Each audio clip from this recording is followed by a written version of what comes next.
Data doesn't lie, your go-to for the science behind the art of parenting. Hi guys, welcome back. This week there's so much to celebrate. In fact, I celebrated my birthday this week, so happy birthday to me. Cannot sing, but it's okay. I think more importantly though, we are celebrating International Women's Day, also known as International Working Women's Day, and it's a focal point for the celebration of women's rights. And this year's theme is an equal world is an enabled world. So how do we forge gender equality in the world? We can do a number of things.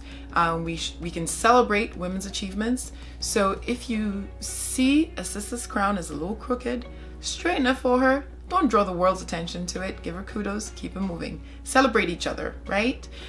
We can call out bias when we see it. Actually draw people's attention to a situation that's unfair and actually take action against the unfairness we see. Call it out and take active action. So those are what you're going to be seeing in social media. You're going to be seeing different hashtags with these different ways of promoting gender equality for this particular year. That's the theme.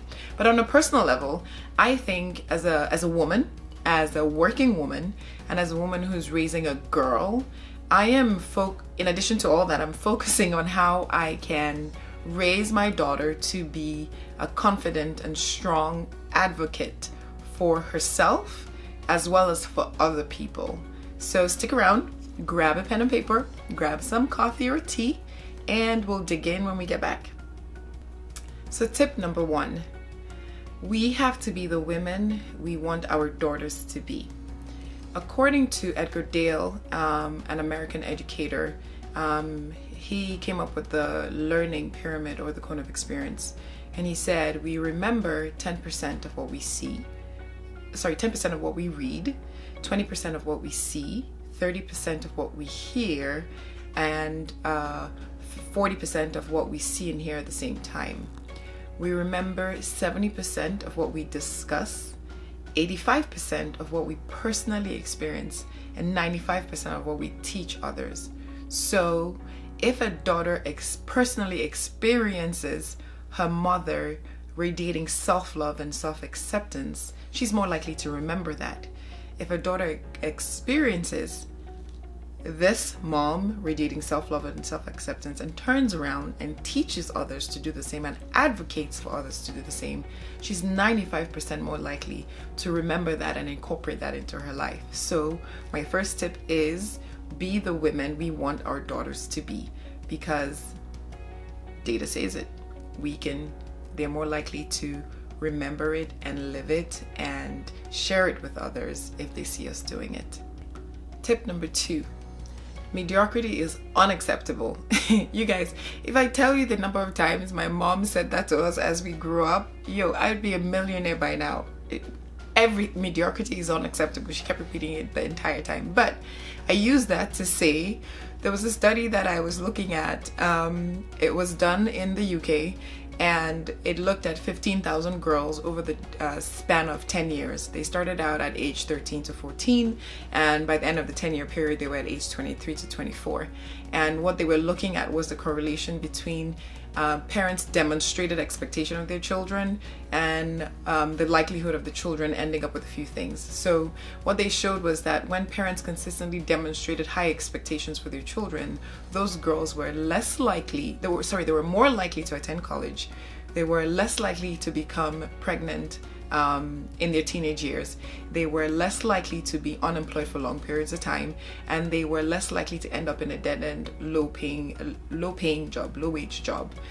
So demonstrating high expectations and consistency of demonstrating those high expectations and demanding high expectations of your children, as exasperating as it is to them, and they will rebel, they will slam doors, whatever it is that teenagers do. They're subconsciously hearing it, they're subconsciously soaking it in. So stick with it, parents, stick with it. Mediocrity is unacceptable. Tip number 3, give your children the right kind of praise. So Carol, there's a psychology professor out of Stanford, I think her name is Carol Dweck, and her research is focused on the growth mindset. And she demonstrated the growth mindset and learning the difference between a fixed mindset and a growth mindset. So, and this is the area of her focus. So let's take, for example, where a child does a thing and you want to praise them and you say, good job, well done, you're so smart, versus saying, good job, well done, I saw the effort you put into that, you stuck with it and you figured it out. With scenario A, where you say you're so smart, you're praising an innate ability they have. They're smart and it's something they didn't have to work for, so they don't have to work to improve it because they already are. So that's a fixed mindset. They don't have any work to put into that. Versus you say, you figured it out, you stuck with it, I saw the effort you put into it. You're praising the effort they put into the thing they did, and you're promoting the growth mindset, and that growth mindset is what children need for success, right? So by promoting the growth mindset, you're saying there's something to work on. There's an area in which they can constantly improve to be successful. Oh, I put effort into this. I can put more effort. I can put more, I can put more, I can put more. So it's not an innate ability you're praising. So give children the right kind of praise such that we're promoting their growth mindset. And my last tip number 4, is building good work ethic. There's a quote I really like by Thomas Hardy. It says, the perfect woman is not an idle woman, is not a fine woman. You see, it's a woman who uses her head, her hands, and her heart for the good of others. And this quote speaks to the study that I was looking at. It was a longitudinal study of an 81-year period, and they generally found, their conclusion was, for the people who were successful in life, the 2 things that contributed to that were love, of course. We already love our kids, it's there, but more than that, a good work ethic. So good work ethic speaks to how successful our children will be in life. And how do we promote a good work ethic at any age? Is children doing chores. They're doing chores in the house. They're mowing the lawn, they're cleaning, loading the dishwasher, and their chore charts for different stages of development and different ages. Right now I'm getting my daughter to learn to pick up her toys, pick up her blocks and put back in her in the bucket. And you can stagger this for different ages, but doing those chores teaches them, not only makes it more likely for them to be successful, it does this for 2 reasons. One, they see that when they put in work into a thing, they get a reward, and the reward may be something you choose to give them, monetary value, your present, one less chore to do, whatever your choice is. But more than that, they see that they're doing the chore not just for themselves, but they're doing it for the household, which is a representation of the community. They're doing it for someone other than themselves. And I think therein lies the most important thing, is building that community, building that sense of being compassionate, of being of doing for others, of advocating for others, of just being equal. So I like that, doing chores, and that's it. That's all I can have for you guys this week.